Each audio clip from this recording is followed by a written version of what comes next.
Hello dear student. तो आज हम लोग डिस्कशन करने जा रहे हैं लाइफ स्पेन के बारे में। जीवन अवधि या जीवन काल इसी को कहा जाता है ना। तो जीवन काल क्या है? तो हम कह सकते हैं कि जीव के जन्म से लेकर उसकी प्राकृतिक मृत्यु अर्थात नेचुरल डेथ तक का यह काल उस जीव की जीवन काल कहलाता है। तो ये जो है जन्म तो हम लोग समझते हैं कि जब जीव जन्म लिया, लेकिन ये प्राकृतिक मृत्यु क्या होती है? एक देखते हैं हम लोग, मृत्यु एक होती है प्राकृतिक मृत्यु, है ना। तो जैसे कोई चीज के बारे में हम लोग पढ़ते हैं तो कि उसका जीवन अवधि या जीवन काल जो है सो इतने दिनों का रहा, है ना। तो जैसे स्वामी विवेकानंद का बोले तो 1853 से लेकर 1902 ईस्वी तक रहा, तो ये उसका जीवन काल कहलाया। लेकिन बायोलॉजी में थोड़ा सा अंतर किया गया है। तो क्या थोड़ा सा डिफरेंस किया गया है बायोलॉजी में? तो इसमें बताया गया है कि जीवन काल जो है कोई भी जीव का जन्म से लेकर प्राकृतिक मृत्यु, है ना, प्राकृतिक मृत्यु तक के बीच का यह काल जीवन काल कहलाता है। प्राकृतिक मृत्यु का मतलब यहाँ पर बताया गया है कि जैसे कोई जीव का जीवन काल, जैसे मानव का जीवन काल अगर यदि 60 से 70 वर्ष है, मानव का जीवन काल 60 से 70 वर्ष है, अगर किसी कारणवश कोई बीमारी के कारण या एक्सीडेंट या कोई अन्य कारणों से अगर इसकी मृत्यु 50 वर्ष, 40 वर्ष, 45 वर्ष में हो जाती है, तो ये इसकी प्राकृतिक मृत्यु नहीं कहलाएगी, है ना। तो ये 60 से 70 वर्ष में जब इसकी मृत्यु होगी, चाहे किसी भी कारणवश हो 60 से 70 वर्ष के बाद, तो वो उसकी प्राकृतिक मृत्यु कहलाएगी। और ये जन्म से लेकर जो ये प्राकृतिक मृत्यु है, इन्हीं के बीच का काल को ही बायोलॉजी में जीवन काल कहा गया है ना। उसके बाद जीवन काल जो होता है कोई भी जीव का, वो जीवन काल शेप और साइज पर निर्भर नहीं करता है ना। जीवों का जीवन काल शेप और साइज पर निर्भर नहीं करता है। तो कैसे निर्भर नहीं करता है? जैसे हम जानते हैं कि तोता, एक पक्षी है तोता और एक पक्षी है कौवा, इसका साइज लगभग समान होता है, लेकिन तोता का जीवन काल का अगर बात करें तो ये लगभग 140 वर्ष तक जीवित रहते हैं, जबकि कौवा मात्र 15 वर्ष में इसकी मृत्यु हो जाती है। तो इससे हम स्पष्ट रूप से कह सकते हैं कि कोई भी जीव का जीवन काल जो है उसका शेप और साइज पर निर्भर नहीं करता है। ऐसा नहीं कि कोई जीव बड़ा है तो उसका जीवन काल बहुत ज्यादा होगा, कोई जीव छोटा है तो उसका जीवन काल बहुत कम होगा, ऐसा नहीं होता है। अगर हम बात करें विशालकाय हाथी का यहीं पे, तो इसका जीवन काल मात्र 75 वर्ष होती है ना। हाथी का जीवन काल 75 वर्ष होती है। तो यहाँ कौवा इतना है। अगर हम कछुआ, यहीं पर कछुआ का बात करें तो कछुआ जो है 100 से 150 वर्ष तक जीवित रहती है ना। तो ये जो है इसके आधार पर हम कह सकते हैं कि कोई भी जीव का जीवन काल उसके शेप और साइज पर निर्भर नहीं करता है ना। तो अब देखें बायोलॉजी में जो है जीवन काल को मुख्य रूप से 3 फेजेज में, 3 प्रावस्थाओं में बांटा गया है ना। तो पहला प्रावस्था जो है एनिमल के लिए एक वर्ड का यूज किया गया है, जुवेनिल फेज, तरुण प्रावस्था। तरुण प्रावस्था किसको कहते हैं?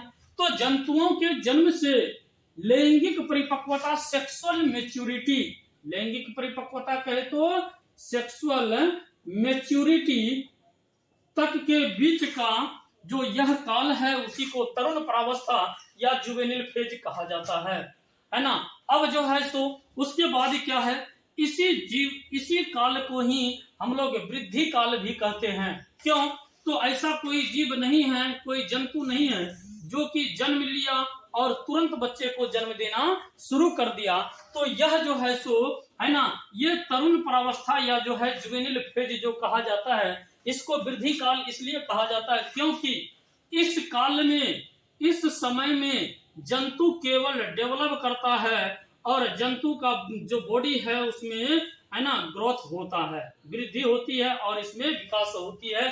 तो ये, है ना, उसके बाद ये सेक्सुअल मैच्योरिटी, लैंगिक परिपक्वता होने के बाद जो है यह प्रजनन प्रावस्था में चले जाते हैं। उसके बाद अगर पादप का बात करें तो कोई भी पादप है, अगर यदि बीज से बीजांकुरण हुआ, सीडिंग का क्रिया हुआ, तो बीजांकुरण से लेकर के जब उसमें पहली बार पुष्प आती है, तो वो पुष्प आने तक का जो काल है उसको वेजिटेटिव फेज कहा जाता है ना। जैसे धान का बात करें गेहूं का बात करें, मक्का का बात करें, ये सब जो फसल भी है, तो इसमें क्या होता है कि पहले हम लोग लगाते हैं और कुछ दिन के बाद जो है या गेहूं लगाए, धान लगाए, तो इसमें बीजांकुरण होता है, फिर वो ग्रोथ करते हैं। ग्रो करने के बाद जो है फिर उससे क्या होता है कि उसमें एक निश्चित अवधि के बाद जो है सो पुष्पन होता है, और पुष्पन के बाद वह जो है सो प्रजनन प्रावस्था में प्रवेश करते हैं। इसके बाद अगर हम बात करें वेजिटेटिव फेज के बाद जो है दूसरा फेज है रिप्रोडक्टिव फेज।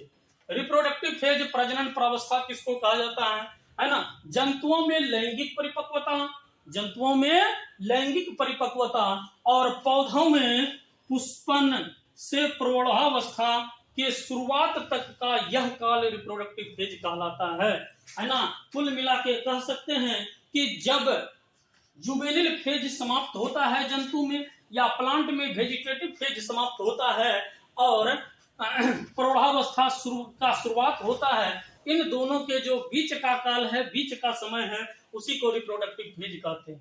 एक ये हो गया।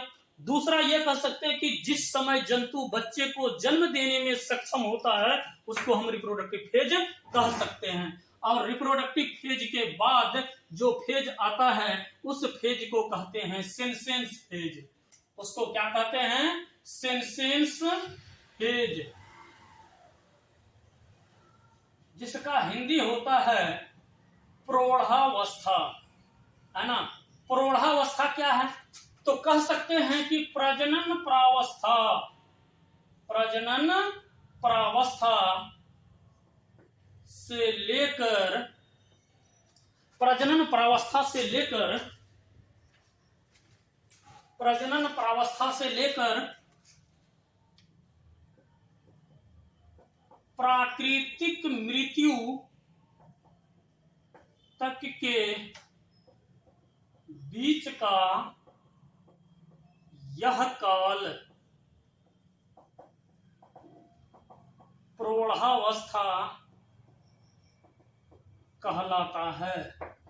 तो यह जो है ना, प्रजनन प्रावस्था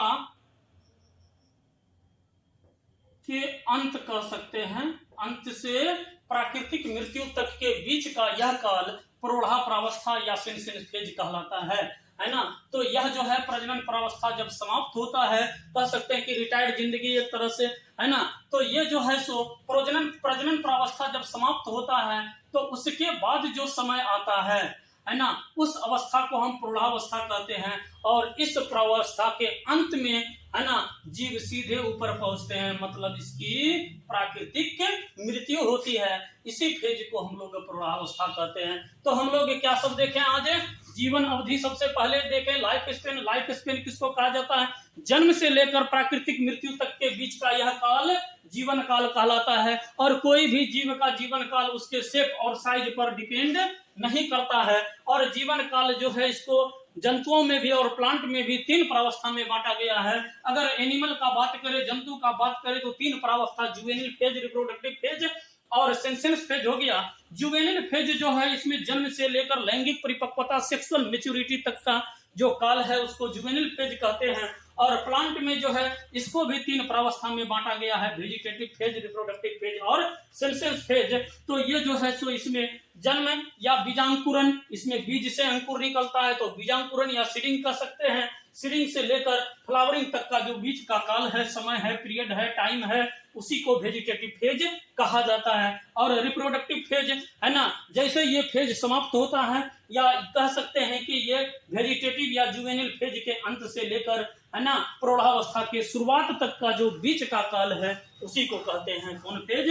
रिप्रोडक्टिव फेज। और रिप्रोडक्टिव फेज के अंत से लेकर जब तक प्राकृतिक मृत्यु नहीं हो जाए तब तक के जो बीच का काल है उसी को सेंसेंस। तो आज का क्लास हम लोगों का यहीं तक। जय हिंद।